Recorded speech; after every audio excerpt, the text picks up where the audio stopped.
Disclaimer. This book may contain content that is considered historically inaccurate or culturally insensitive by modern standards. My hope is that by exploring old literature, we will better understand why people of the past thought the way that they did and understand the influences that shape their culture. This video is not intended for young audiences. Hi, I'm Morgan, and today I'm excited to read to you from Out of Door Book, which is the 7th book in a series or a collection of books called The Children's Hour, which was published by Houghton Mifflin Co. in 1907.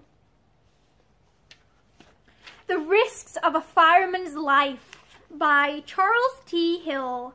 The risks and dangers that firemen face in the discharge of their duty are known to very few. The outside world, the public at large, hears little or nothing of them. Fires in a large city like New York are of such common occurrence that the newspapers rarely give them more than a paragraphic notice, and, in fact, all accounts of fires today are condensed so as to occupy the smallest possible space. Of course, conflagrations of any magnitude receive their share of recognition in the columns of the daily papers, and the papers are never stinting in the praise they give the firemen for the brave and skillful work that they perform. But the fire departments throughout all our large cities are so perfectly organized today that the large fire does not often occur, and detailed accounts are, therefore, seldom found in the papers. When we see a fire company dashing on its way in answer to an alarm, we stop to admire the stirring picture that it presents. Instinctively, we look in the direction in which it is proceeding for the appearance of smoke, if it be daytime, or the glare of the flames, if it be at night, to indicate the location of the fire. We perhaps see none, and pass on our way, and in the whirl of city life this incident is soon forgotten. And yet this company may return with many of its members bruised and sore, while others are perhaps conveyed to nearby hospitals, mortally wounded. It is not always the fire that makes the biggest show that is the hardest to fight.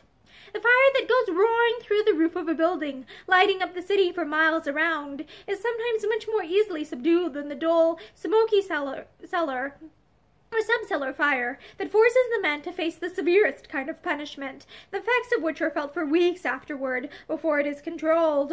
At a subcellar fire that occurred one night, a few years ago, on Lower Broadway, I saw over a dozen men laid out on the sidewalk, overcome by the smoke. A gruesome sight it was, too, with the dim figures of the ambulance surgeons, lanterns in hand, working over them, and the thick smoke for a background. These were brave fellows who had dashed in with the lines of hose, only to be dragged out afterward by their comrades and nearly suffocated by the thick, stifling smoke that poured in volumes from every opening in the basement. Over 150 feet of deadlights, or grating, over the sidewalk had to be broken in that night before the cellars were relieved sufficiently of the smoke with which they were charged to allow the men to go in and extinguish the fire. This required the combined work of the crews of 5 hook and ladder companies, who broke in the ironwork with the butt ends of their axes, the hardest kind of work. But the newspapers the following morning gave this fire only a 10 or 12 line notice, mentioning the location and the estimated loss, and adding that it was a severe fire to subdue. No word of the punishment and suffering the men were forced to face before this fire was under control. No mention of the dash after dash into the cellar with the heavy line of hose, only to be driven back to the street by the smoke, or to be dragged out afterward nearly unconscious, nor of the thud after thud with the heavy axes on the thick iron grating that required 20 or 30 blows before any impression could be made on it. This was muscle-straining, lung-taxing work that the average man has to face only once in a lifetime. But the firemen in a large city have it always before them, and each tap on the telegraph may mean the signal to summon them to a task that requires the utmost strength and nerve. Well, speaking of cellar fires, let me relate an incident that happened to some companies in the downtown district at a fire of this description. It occurred in Barclay Street, in the subcellar of a crockery and glass warehouse. Amid the straw used to pack the glassware, it sent forth a dense, stifling smoke, and was an ugly fire to fight. I will relate it in the rather characteristic way in which it was told me by a fireman in one of the companies that were summoned to subdue it. The story gives an idea of what the firemen in the business part of a big city may have to face at any time. The station came in one night at 11:30. We rolled and found the fire in Barclay Street, and a crockery warehouse, burning straw, jute, excelsior, and all that sort of stuff in the sub-cellar. Smoke? I never saw such smoke since I've been in the business. We went through the building and found the fire hadn't got above the cellar. We tried to get the line down the cellar stairs, but it was no use. No one could live on that stairway for a minute. The chief then divided us up, sent out a second alarm, and we sailed in to drown it out. 27 engine got the rear, 7 engine the stairway, to keep it from coming up, and our company, 29, got the front. We pried open the iron cellar doors on the pavement, only to find that the elevator, used to carry freight to the bottom, had been run up to the top. Here were 4 inches of Georgia pine to cut through, and phew, such work and such smoke! Well, we got through this, opened it up, and out it all came. No flames, just smoke, and with force enough to suffocate a man in a second. We backed out to the gutter and got a little fresh air in our lungs, and went at it again. We brought a 35-foot ladder over from the truck and lowered it through this opening, and found we couldn't touch bottom. A 45-foot ladder was put down, and only 3 rungs remained above the sidewalk. This showed that there was over 40 feet of cellar and sub-cellar.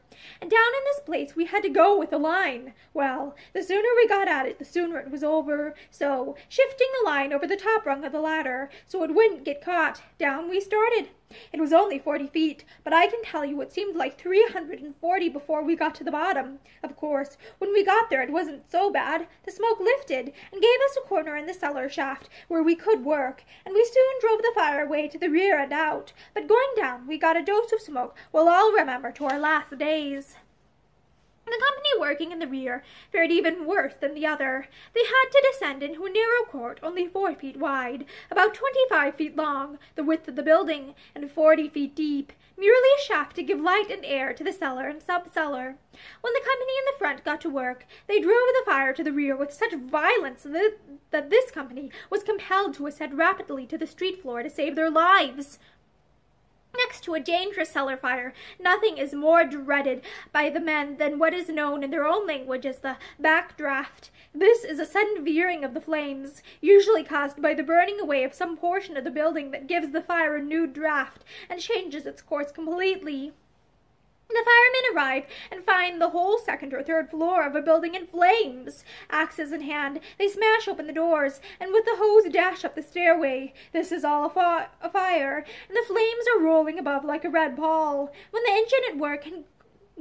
engine at work and good pressure on the line, the battle between the two elements, fire and water, begins. Inch by inch the men fight their way up the stairway, now to retreat as the fire gains upon them, and now to advance as it rolls away for a moment. The encouraging words of the commanding officer are heard behind them, urging them on. "Now get in, boys! That's it! Get in! Make the next landing! Hit it up, boys!" and all the other words of encouragement that he usually gives.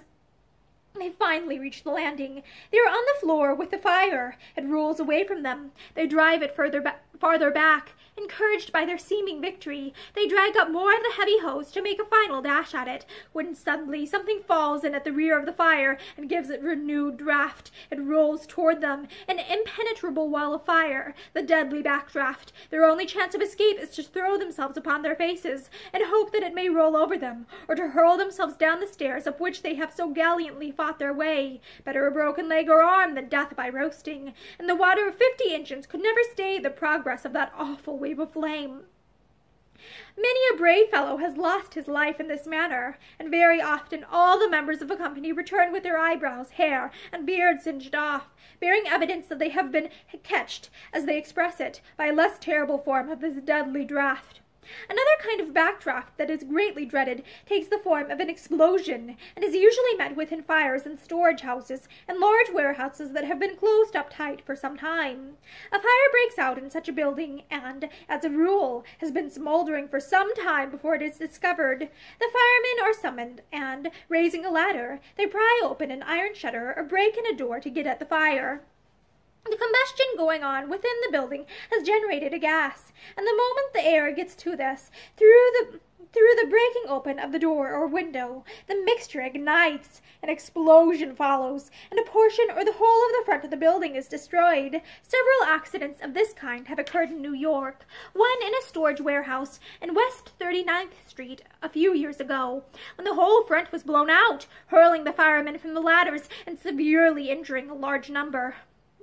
Another accident of the same nature occurred shortly after this in a large wholesale flour warehouse downtown. In this case, it was supposed that particles of flour in the air inside the warehouse became ignited and exploded, but it was practically another case of the backdraft. Several firemen were maimed and injured in this case. Now, much greater caution is exercised in opening up buildings of this kind when a fire breaks out in them, and today the backdraft is of rare occurrence, though any alarm may bring the firemen face to face with it. The falling wall is another danger with which the firemen have to contend in fighting a fire, although it can truly be said that, like the big fire, this difficulty is not often met with today. Modern buildings do not crumble away, as some used to in the fires of 10 or 15 years ago, and the up-to-date fireproof building may be entirely gutted inside, while the walls remain intact. It may seem strange to speak of a fireproof building being burned out, but experience has taught the firemen not to put too much confidence in such structures, for it has been shown that many of them are really not so fireproof as their builders had imagined. There are several kinds of falling walls, and the fireman of experience knows them well, and what to expect from each. There is one kind that breaks first at the bottom, and comes down almost straight, somewhat like a curtain. This makes a big noise, but is not very much to be dreaded. Then there is another that bulges or buckles in the middle at first, and makes a sort of curve as it descends. This is always more serious than the first, and has caused many fatalities. Then there is one that breaks at the bottom and comes straight out, reaching clear across the street, and remaining almost solid until it strikes, and, as an old-time fireman once remarked, "That's the kind you want to dodge." This kind of falling wall has caused more of the deaths in the department than any other danger the firemen have to contend with. It has killed horses as well as men, and destroyed apparatus, and it falls so rapidly, and covers so much space, that to escape it the men have to be quick indeed. Fires in warehouses filled with drugs and paints always mean grave danger to the firemen. Fires occur in them quite frequently, usually caused by spontaneous combustion, or through the vaporization of some of the many oils or chemicals stored in the buildings. They make dangerous fires to fight. The carboys of different acids being packed in salt hay or straw that makes a dense smoke, and this smoke is sometimes charged with the fumes of some acid, the combination forming a most deadly mixture to breathe. Still, fires of this kind must be fought as bravely as fires amid less dangerous surroundings, for the very nature of the contents makes it imperative that the fire be extinguished as soon as possible, and the greatest personal risk is sometimes taken in getting these fires under control. The firemen often work in the cellars of these buildings, surrounded on every hand by cases or barrels of oil and chemicals of the most inflammable kind, fighting the fire back inch by inch, until it is finally conquered. Sometimes they can remain in such situations for only a few moments at a time, and then the exhausted men retreat to the street, while a fresh squad or company take their places. They cannot afford to give the fire a chance to gain the slightest headway, for should it reach the dangerous material around them, an explosion would follow, probably killing everyone in the cellar. So it is fought stubbornly and persistently until under control. But none but men of indomitable courage will face such risks, and the heroes who engage in this perilous work receive scant recognition of their bravery. Outside of their companions, little is known of their deeds of valor, and they themselves scarcely give them a second thought, for in the routine of their work risks are taken in every fire, and the fact that the risks have been greater in a fire of this kind does not impress them especially. They know they have been in a perilous position, have faced death in a terrible form, have made a good fight of it, and come out victors. There it ends. It is not alone in saving lives from fire that the firemen show of what heroic stuff they are made. In the simple discharge of their daily duty, they are often forced to risk life over and over again in deeds of daring about which we hear little, deeds that are repeated at almost every serious fire to which they are called. The advent of winter brings with it additional dangers and hardships for the firemen. Fires are much more numerous during extremely cold weather, and fire duty is usually very trying throughout the winter months. This excess of fires can be traced to overheated furnaces and stoves, fires being built carelessly and in places not much used, and attempts made to warm apartments that perhaps it would not be necessary to heat at any other time. The fire record during an unusually cold spell rises to from 25 to 45 fires per day in New York City, and this keeps the firemen ever on the jump. All the serious fires seem to occur on bitterly cold days or nights, and the suffering of the men working at such fires is very great. To work out of doors in a freezing temperature is not very pleasant under any circumstances, but to work in water and with water while exposed to the bitter cold is more than disagreeable. To stand upon the peak of a ladder at perhaps the third or fourth story of a building, directing the stream of water at the blazing interior, while the thermometer is at about its lowest point, is not a comfortable task. Perhaps another stream is playing over your head, and you stand in an icy spray. Icicles hang from every point of your fire hat, while the rubber coat is frozen to your back, and the water that is falling about you freezes as fast as it falls. Every movement upon the ladder is fraught with danger, for it is so encrusted with ice that it is almost impossible to get a solid foothold, and a misstep would hurl you to the ground 40 feet below. Such is the experience of nearly every fireman during the winter months, and although ladder work has been done away with to some extent of late years in the big cities, still the men are likely to be called upon to perform such work at almost any severe fire, should the construction of the building require it. The firemen find it difficult to get any sort of gloves that will protect their hands in the extreme winter weather. A woolen glove of any description is saturated with water almost immediately and freezes stiff, while one made of leather soon gets into a condition nearly as bad, and when dry becomes as hard as iron. They are, therefore, forced to handle the hose with bare hands, no matter how bitter the weather, and picking up or stowing the hose away in the hose wagons after a fire is over becomes most painful work. The different lengths of hose have to be dragged up to the wagon through an icy slush, and sometimes they freeze perfectly stiff the instant the water is turned off at the engine. To get them stowed away in the new hose wagons, where they are folded and laid in lengths, or wound upon the reels in the hose carriages, exposes the men to the severest kind of punishment. Their hands become completely numb and helpless from handling the ice-clad pipe, and the metal connections, cold to many degrees below freezing, almost sear their fingers in breaking or disconnecting the different lengths. The least severe part of fighting a winter fire may be said to be the fire itself. For the aftermath, collecting the hose, packing it upon the wagon in ship-shape order, and the long ride home in an icy breeze and in water-soaked clothing, is an experience that few would care to encounter, yet it is the usual sequel to every winter fire. Broken glass and melted lead are among the other dangers that firemen are compelled to face at bad fires. The former occurs at almost every fire, and is caused by the flames bursting through the windows, or by the efforts of the men to make an opening in the building. The latter is caused by the burning away of metal cornices and ornamental ironwork at the top of buildings, in which an immense amount of solder is used to hold parts together. When the roaring flames pour out of the top-story windows of a building and curl up against this metalwork with the force of a blast furnace, a perfect rain of molten metal pours down, with an occasional piece of red-hot tin or zinc for variety. Men working upon ladders or on fire escapes underneath have to stand this red-hot shower while it burns great holes in their rubber coats, or protect themselves as best they can by crouching inside the window frames. Top-story fires may not have the disadvantages and discomforts that result from the smoke of a cellar fire, but they make up for it by the numerous petty dangers of other kinds. There is scarcely a fire at which someone is not injured by the broken glass, sometimes seriously. There are scores of men in the New York department today bearing the marks of cuts by glass, and many have been maimed in this manner. They usually receive their injuries while standing on or going up the ladders. A window bursts open, or someone will break it open with an axe or with a hook, and large pieces of glass come sliding down the ladder, and, if the men are not quick, will cut them across the back of the hand. Many have been severely injured in this manner, the muscles that control the fingers being severed, virtually maiming them for life. There is something weird, and at the same time exciting, in watching the men make a night attack upon a smoky fire.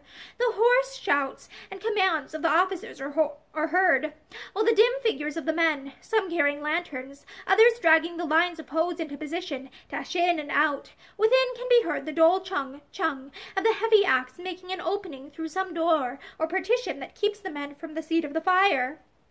The thick smoke rolls down at times and shuts everything from view, only to lift the next moment and clear away as if the fire had suddenly stopped. The next instant it settles down again, forming an inky pall through which it is impossible to see clearly for more than a foot away.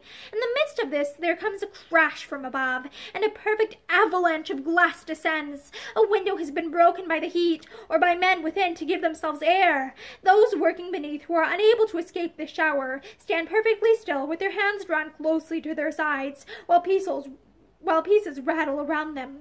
The thick leather fire hat, with its broad, protecting leaf at the back, saves them from injury. This is a characteristic position that the men take when in the midst of falling debris, and the leather hat, with its stout ridges or spines on the top, protects their heads from many a serious cut or bruise.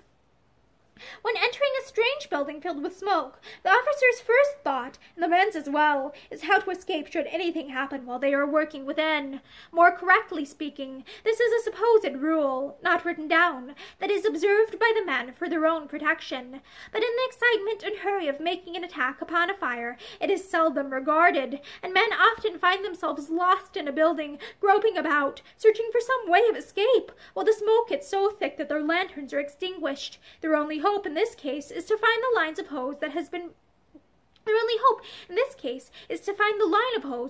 brought in, and, on finding it, follow it along to the street. By keeping their faces low down, close to the hose, they will usually find a current of fresh air, especially if the line is charged with water, and this will perhaps save them from suffocation. In the school of instruction, the firemen are taught, before they enter the service, how to use their hooks as a means of self-protection when in smoky fires. The instructor tells them that by pushing the hook ahead of them as they are advancing in a strange building, it will give warning of their approach to open hatchways, partitions, etc. Falls through open bulkheads and open hatchways when working in thick, heavy smoke are quite frequent, and form another of the many dangers the firemen have to encounter.